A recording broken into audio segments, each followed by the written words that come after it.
Friends, आज हम सौरमंडल के बारे में पढ़ेंगे। मैं इसका भाग 1 लेके आई हूँ।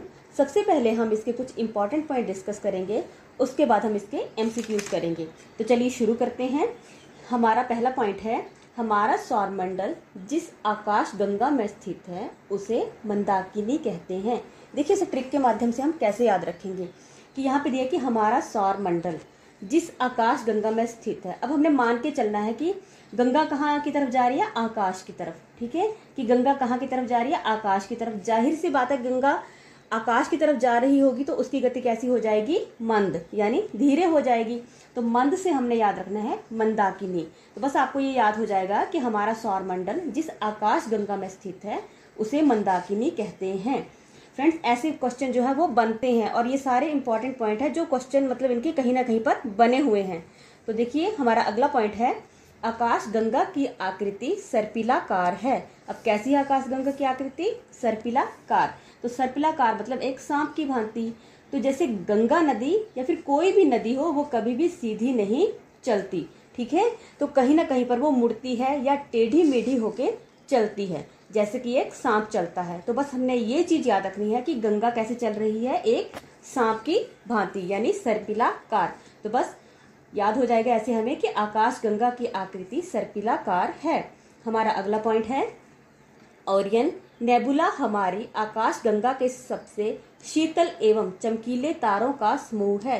देखिए ये इंपॉर्टेंट पॉइंट है कि ओरियन नेबुला जो है हमारी आकाश गंगा के सबसे शीतल एवं चमकीले तारों का समूह है। हमारा अगला पॉइंट है, सौरमंडल में सूर्य के साथ 8 ग्रह, उनके उपग्रह, कुछ क्षुद्र ग्रह तथा बड़ी संख्या में धूमकेतु सम्मिलित हैं। ठीक है फ्रेंड्स, हमारा अगला पॉइंट है, सौरमंडल में कुल 8 ग्रह हैं। ये प्रश्न पूछा गया है कि सौरमंडल में कितने ग्रह हैं, तो कितने हैं, 8। तो देखिए सूर्य से बढ़ती दूरी के अनुसार मैं आपको बता रही हूँ कि आपको पता है जितने भी ग्रह हैं वो सूर्य के चारों ओर चक्कर लगाते हैं। तो इसमें सूर्य से बढ़ती दूरी के अनुसार पहले मैं बता रही हूँ आपको। तो इसमें सबसे पहले आएगा बुध, दूसरे नंबर पे शुक्र, पृथ्वी, मंगल, बृहस्पति, शनि, अरुण, वरुण। तो देखिए इनको कैसे याद रखना है, आपने 4 ग्रहों को डिवाइड कर लेना है। पहले 4 लेने हैं और उसके बाद पीछे के 4। तो देखिए कैसे याद रखेंगे हम। सबसे पहले आपको याद रखना है कि बुध ग्रह जो है वो आता है, सबसे पहले नंबर पे आता है बुध। बुध के बाद आते हैं 3 ग्रह और, शुक्र, पृथ्वी, मंगल। तो देखिए इसको हमें कैसे याद रखना है। कई बार हम कैसे बोलते हैं कि भगवान का शुक्र है कि पृथ्वी पर मंगल ही मंगल है, यानी आनंद ही आनंद है। तो बस आपको याद हो जाएगा कि शुक्र है पृथ्वी पर मंगल ही मंगल है। तो शुक्र, पृथ्वी, मंगल। सबसे पहले आ गया बुध, उसके बाद शुक्र, फिर पृथ्वी, फिर मंगल। तो देखिए कैसे कि शुक्र है पृथ्वी पर मंगल ही मंगल है। ये 4 ग्रह हो गए। उसके बाद आगे के बृहस्पति, शनि। अब आपको पता है कि शनि बृहस्पति के बाद, जैसे बृहस्पति पहले आता है, शनि उनके बाद आता है। ठीक है, तो बृहस्पति, शनि, अरुण और वरुण। जब आपको ये 4 हो जाएंगे या तो आपको पीछे के भी आसानी से याद हो जाएंगे, जैसे कि बृहस्पति के बाद शनि आता है, अरुण और वरुण। तो हमारे अगला जो है पॉइंट, पृथ्वी सहित सभी ग्रह सूर्य की परिक्रमा करते हैं। जैसे कि मैंने आपको बताया है कि सारे ग्रह जो सूर्य के चारों ओर परिक्रमा जो है वो करते हैं। ठीक है, अब देखिए पहले मैंने आपको बताया था सूर्य से बढ़ती दूरी के अनुसार।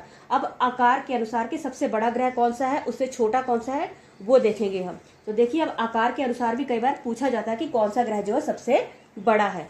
तो यहाँ पे कैसे है, देखिए सबसे पहले लास्ट के चलेंगे। जो अब हमने पहले सूर्य से बढ़ती दूरी के अनुसार पहले 4 लिए थे, लेकिन अब जब आकार की बात आ रही है तो सबसे जो पीछे वाले 4 है वो सबसे पहले आएंगे। कौन कौन से, बृहस्पति, शनि, अरुण और वरुण। तो ये लास्ट के जो 4 ग्रह थे वो पहले आ गए। अब उसके बाद के आएंगे, तो उसके बाद के कौन कौन से थे, उसके बाद है पृथ्वी, फिर शुक्र, मंगल, बुध। तो देखिए आपने इस तरह से इनको याद रखना है। हमारा अगला पॉइंट है, सूर्य सौरमंडल के केंद्र में स्थित है। ठीक है फ्रेंड्स, अब देखिए हम सूर्य के बारे में कुछ इंपॉर्टेंट पॉइंट जो है वो डिस्कस करेंगे। तो हमारा पहला पॉइंट है कि सूर्य जो है गैसों का एक बहुत बड़ा गोला है जिसमें 70% हाइड्रोजन, 28% हीलियम तथा 2% अन्य तत्व हैं। ये बहुत इंपॉर्टेंट और प्रश्न कई बार इसका बनता है। हमारा अगला है, यह सौर परिवार का एकमात्र तारा है। अब आपने याद रखना कि सूर्य क्या है, सौर परिवार का एक तारा है। कई बार पूछा जाता है कि सूर्य क्या है, ग्रह है, या ऐसे आपको ऑप्शन दी जाएगी और उसमें तारा भी दिया जाएगा। तो आपको याद रखना है कि सूर्य क्या है, एक तारा है। और ये पृथ्वी से लगभग 15 करोड़ किलोमीटर की दूरी पर है। तो देखिए कितनी किलोमीटर की दूरी पर है ये पृथ्वी से, 15 करोड़ किलोमीटर की दूरी पर। हमारा अगला पॉइंट है, सूर्य के प्रकाश को पृथ्वी तक पहुंचने में 8 मिनट 20 सेकंड का समय लगता है। ये भी बहुत इंपॉर्टेंट है, पूछा जाता है कि सूर्य के प्रकाश को पृथ्वी तक पहुंचने में कितना समय लगता है। तो कितना लगता है? 8 मिनट 20 सेकंड। अगला है हमारा ग्रह। अब ग्रह कौन कौन से होते हैं देखिए, वे पिंड जो सूर्य के चारों ओर चक्कर लगाते हैं। मैंने आपको पहले भी बताया कि जो सूर्य के चारों ओर चक्कर लगाते हैं वो ग्रह होते हैं। तो वे पिंड जो सूर्य के चारों ओर चक्कर लगाते हैं उन्हें ग्रह कहते हैं। ठीक है फ्रेंड्स। तो अगला है, ग्रहों में अपना प्रकाश नहीं होता। अब देखिए जैसे ग्रह किसे कहते हैं, तो हम जैसे कई बार बोलते हैं कि हाँ इसकी कुंडली में आजकल ग्रह जो है वो चक्कर लगा रहे हैं। तो ग्रह जब चक्कर लगाएंगे, तो जब बुरे ग्रह चक्कर लगाते हैं तो क्या होता है, जीवन में अंधेरा ही अंधेरा, मतलब कुछ भी अच्छा नहीं होता, तो कोई प्रकाश नहीं होता जीवन में। तो बस ये याद रखना आपने कि बुरे ग्रह जब चक्कर लगाते हैं तो उसके जीवन में प्रकाश नहीं होता। इसलिए ये बस याद रखें कि ग्रहों में अपना प्रकाश नहीं होता, वे सूर्य के प्रकाश से प्रकाशित होते हैं। इसके सूर्य के प्रकाश से। हमारा अगला पॉइंट है, ग्रहों को 2 भागों में बांटा गया है। इसे हम ऐसे भी याद रख सकते हैं कि ग्रह को 2 भागों में कैसे बांटा गया है, कि ग्रह 2 तरह के ही होते हैं, या तो अच्छे ग्रह होंगे या बुरे ग्रह होंगे। तो बस बन गए हमारे 2 भाग, कि या तो अच्छे होंगे ग्रह या फिर बुरे होंगे। तो बस ये मैं आपको सिर्फ याद करवाने के लिए बता रही हूँ, ऐसे कुछ नहीं, बस ये है कि आपने याद रखना कि ग्रह 2 तरह के होते हैं, या तो अच्छे ग्रह होंगे या फिर बुरे ग्रह होंगे। तो चलिए हम इनको बांटते हैं कि पहला जो है वो आंतरिक, ठीक है, आंतरिक या टेरेस्ट्रियल ग्रह, कि जो आंतरिक ग्रह होते हैं, बस आपने इनको ऐसे याद रखना कि जो आंतरिक है वो पहले 4 होंगे, जो बाह्य है वो बाकी के पीछे वाले 4 होंगे।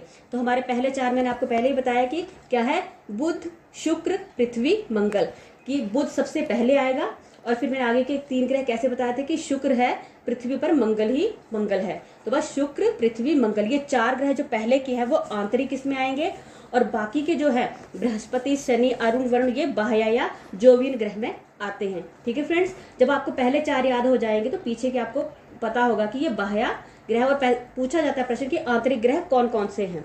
ठीक है, अब यहाँ पे दिया है कि केवल 5 ग्रह को ही नंगी आंखों से देखा जा सकता है। अब देखिए ग्रह हमारे कितने हैं, 8, उनमें से कितने ग्रह को जो है हम अपनी नंगी आंखों से देख सकते हैं, वो है 5। तो बस आपने पहले 3 ग्रह ऐसे याद रखने हैं जिन्हें हम नंगी आंखों से नहीं देख सकते। तो वो 3 ग्रह बिल्कुल सिंपल है, एक पृथ्वी, दूसरा अरुण और तीसरा वरुण। जब आपको ये 3 ऐसे ग्रह याद हो जाएंगे कि जिन्हें हम नंगी आंखों से नहीं देख सकते, तो आपको बाकी के 5 ग्रह अपने आप ही पता चल जाएंगे। अब 3 आपने देखना कौन कौन से नहीं है। ठीक है, नहीं में कौन से आते हैं, पृथ्वी, अरुण और वरुण। और देखिए जिन्हें देख सकते हैं, अब कौन कौन से बचे उसके बाद, बुध, शुक्र, मंगल, बृहस्पति और शनि। तो ये 5 ग्रह ऐसे हैं जिन्हें हम नंगी आंखों से देख सकते हैं। हमारा अगला पॉइंट है उपग्रह। वे पिंड जो ग्रहों के चारों ओर चक्कर लगाते हैं उन्हें उपग्रह कहते हैं। देखिए अब ग्रहों के ऊपर भी ग्रह हैं। ठीक है, यहाँ पे क्या बताया कि ग्रहों के चारों ओर, अब ग्रह तो ऑलरेडी है पहले से, लेकिन जो उनके ऊपर भी चक्कर लगाते हैं तो वो क्या, यानी ऊपर, यानी उपग्रह। तो ग्रहों के चारों ओर चक्कर लगाते हैं उन्हें उपग्रह कहते हैं। तो हमने ऐसे याद रखना है कि जो ग्रहों के ऊपर चक्कर लगाते हैं, यानी ग्रहों के ऊपर भी जो ग्रह है वो क्या होते हैं, उपग्रह होते हैं। ठीक है फ्रेंड्स, जब आप ऐसे इसको रिलेट करके याद रखेंगे तो आपको ये याद हो जाएगा कि जो ग्रहों के चारों ओर चक्कर लगाते हैं उन्हें उपग्रह कहते हैं। ठीक है, चंद्रमा एक उपग्रह है, ये पृथ्वी का एकमात्र उपग्रह है। ये याद रखना, ये प्रश्न पूछा गया है कि पृथ्वी का एकमात्र उपग्रह कौन सा है, तो वो कौन सा है, चंद्रमा। तो चलिए अब हम कुछ एमसीक्यूज डिस्कस करते हैं। हमारा पहला प्रश्न है, सूर्य के चारों ओर परिक्रमा करने वाले खगोलीय पिंड को क्या कहते हैं, ग्रह, उपग्रह, क्षुद्र ग्रह या धूमकेतु। तो मैंने बताया कि सूर्य के चारों ओर क्या चक्कर लगाते हैं, ग्रह चक्कर लगाते हैं। तो हमारी ए ऑप्शन जो है वो सही हो गई। हमारा अगला प्रश्न है, ग्रहों की कुल संख्या है 8, 7, 5 या 4। तो कितने ग्रह हैं कुल मिलाकर, 8। ठीक है, ए ऑप्शन। हमारा अगला प्रश्न है, किसी ग्रह के चारों ओर परिक्रमा करने वाले छोटे आकाशीय पिंड को क्या कहते हैं, ग्रह, उपग्रह, क्षुद्र ग्रह या धूमकेतु। तो मैंने आपको बताया कि जब ग्रहों के ऊपर भी ग्रह परिक्रमा करते हैं, यानी उनके चारों ओर घूमते हैं, तो देखिए प्रश्न कैसे पूछा है कि किसी ग्रह के चारों ओर परिक्रमा करने वाले छोटे आकाशीय पिंड को क्या कहते हैं। अब आपने ये वर्ड देखना कि ग्रह के चारों ओर, कि ग्रह जो है उसके भी चारों ओर जो चक्कर लगा रहे हैं, उसके ऊपर भी जो ग्रह चक्कर लगा रहे हैं, तो क्या हुए वो उपग्रह। ठीक है फ्रेंड्स, बी ऑप्शन। अब यहाँ पे दिया है आकाश गंगा की आकृति है। तो मैंने बताया था आपको कि गंगा नदी जो है वो सीधी तो चलती नहीं है, एक सांप की भांति टेढ़ी मेढ़ी होके चलती है। तो क्या बन गया? सर्पिलाकार। तो यहाँ पे ऑप्शन है ए सर्पिलाकार, वृत्ताकार, त्रिभुजाकार या इनमें से कोई नहीं। तो मैंने आपको बताया ऑप्शन ए सर्पिलाकार। हमारा अगला प्रश्न है, सूर्य में हाइड्रोजन, हीलियम तथा अन्य तत्वों का अनुपात है। इस तरह से प्रश्न पूछा जाता है कि तत्वों का अनुपात क्या है। तो देखिए यहाँ पे ऑप्शन दी हुई है 70%, 28% या 2%, बी 72, 28 या फिर 2%। अगला है 70, 28, 1% या फिर 72, 29 या 2%। तो मैंने आपको बताया था क्या अनुपात है उनका, 70%, 28% और 2%। बस आपने ये चीज याद रखनी है। तो हमारी ए ऑप्शन। अगला है, ग्रहों को कितने भागों में बांटा गया है? 2, 3, 4 या 5। तो मैंने आपको बताया कि आपने कैसे याद रखना है कि ग्रह 2 तरह के होते हैं, या तो अच्छे या फिर बुरे। तो कितने भाग हो गए ग्रहों के? 2। हमारी ए ऑप्शन। अगला है, चंद्रमा है एक ग्रह, उल्का, उपग्रह या धूमकेतु। तो क्या है चंद्रमा? चंद्रमा एक उपग्रह है। किसका? पृथ्वी का। अब अगला प्रश्न है हमारा, सूर्य से बढ़ती दूरी के अनुसार ग्रहों का क्रम है। तो देखिए अब सूर्य से पूछा गया है, ठीक है। तो सूर्य से मैंने आपको कैसे बताया था कि सबसे पहले क्या आएगा? बुध, और उसके बाद चलिए देखते हैं ऑप्शन है बुध, शुक्र, पृथ्वी, मंगल। अगला है शुक्र, बुध, पृथ्वी, मंगल, बुध, शुक्र, मंगल, पृथ्वी या मंगल, बुध, शुक्र, पृथ्वी। तो मैंने कैसे बताया था कि सबसे पहले नंबर पर क्या आएगा? बुध, ठीक है। उसके बाद हम क्या बोलते हैं कि शुक्र है पृथ्वी पर, मंगल ही मंगल है। तो कहाँ पे आती है हमारी ऑप्शन यहाँ पे कि शुक्र है पृथ्वी पर, मंगल ही मंगल है, यानी ए ऑप्शन। हमारा अगला है, आंतरिक ग्रह हैं। तो आंतरिक ग्रह मैंने आपको बताया कि पहले 4 जो है वो आंतरिक होंगे और जो पीछे के 4 होंगे वो बाह्य होंगे। तो चलिए देखते हैं कि पहले आंतरिक ग्रह कौन कौन से हैं। यहाँ पे ऑप्शन दिए हैं बृहस्पति, शनि, अरुण, वरुण, बुध, शुक्र, पृथ्वी, मंगल, बुध, शुक्र, शनि, बृहस्पति, शनि, अरुण। तो मैंने क्या बताया था कि पहले 4 ग्रह कौन कौन से? सबसे नंबर पे 1 पे आएगा बुध, और उसके बाद आएगा शुक्र है पृथ्वी पर, मंगल है। तो देखिए शुक्र, पृथ्वी, मंगल, तो हमारी बी ऑप्शन। अगला है, कितने ग्रहों को नंगी आंखों से देखा जा सकता है? तो कितने? 3, 4, 5 या 6। तो मैंने आपको क्या बताया कि 3 ग्रहों को निकाल दीजिए कि जिन्हें हम नंगी आंखों से नहीं देख सकते। वो कौन कौन से हैं? पृथ्वी, अरुण और वरुण। तो बाकी कितने बचे ग्रह?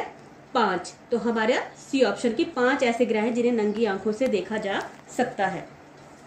अगला है, सौर परिवार का एकमात्र तारा है। अब यहाँ पे तारा पूछा है, तो क्या है? सूर्य, चंद्रमा, शुक्र या बृहस्पति।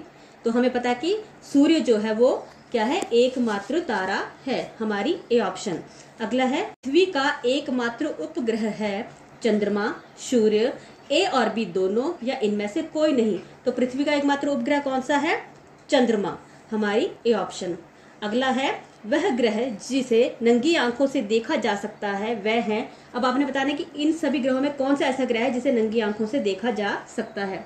तो कौन सा है? बुध, सूर्य, अरुण या वरुण। तो मैंने आपको कहा है कि 3 ऐसे ग्रह जो आपने याद रखने जिन्हें हम नंगी आंखों से नहीं देख सकते। तो वो कौन कौन से थे? पृथ्वी, अरुण और वरुण। अब अरुण वरुण तो ऑप्शन में कट गया, और सूर्य क्या है? एक तारा है। तो बची ऑप्शन हमारे पास ए, यानी कि ए ऑप्शन। ठीक है फ्रेंड्स, तो उम्मीद करती हूँ आपको आज की वीडियो पसंद आई होगी।